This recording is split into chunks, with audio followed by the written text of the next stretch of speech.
शेतकरी ज्यावेळेस KYC करायला जातो आणि त्यावेळेस निश्चित प्रकारे त्याचं असणारं कर्ज, त्याची असणारी व्याज आणि रक्कम ह्यामध्ये तफावत दिसते. परंतु मी आपल्या माध्यमातून माझ्या शेतकरी बांधवांना सांगू इच्छितो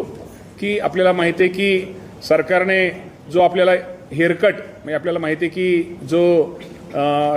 आपल्या राष्ट्रीयकृत बँका आणि राज्य शासन यांच्यामध्ये जे चर्चा आणि समझोता त्यांची जी मीटिंग झाली आणि त्या मीटिंगमध्ये ठरल्याप्रमाणे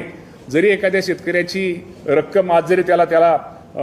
रक्कम शासनाची जी कर्जमाफी रक्कम कमी दिसत असली तर मी आपल्या माध्यमातून शेतकरी बांधवांना एकच सांगतो, ज्या शेतकऱ्याची थकबाकी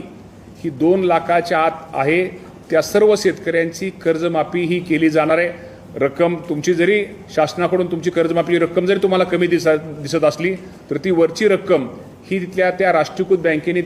त्यांनी त्या राष्ट्रीयकृत बँकेने ती द्यायची आहे. त्यामुळे यामध्ये कुठेही गफलत किंवा कुठेही गैरसमज करू नये. त्यामुळे रकमेच्या बाबतीमध्ये जे राज्य शासनाने आपल्याला जी रक्कम जाहीर केलेली ती संपूर्ण रक्कम थकबाकी रक्कम तुम्हाला सगळ्यांना तिथं थकबाकी रक्कम ही बँकेमध्ये राष्ट्रीयकृत बँका आणि शासनावरची रक्कम जी शासनाने दिली आणि शासन वरची रक्कम ही राष्ट्रीयकृत बँक भरणार आहे. त्यामुळं ती बँक तुम्हाला नीलचा दाखला हे माझ्या शेतकरी बांधवांना मिळणार आहे आणि दुसऱ्या दिवशी नवीन पीक कर्ज सुद्धा त्याला वाटप करायला आम्ही त्याप्रमाणे सांगितलं जाणार आहे.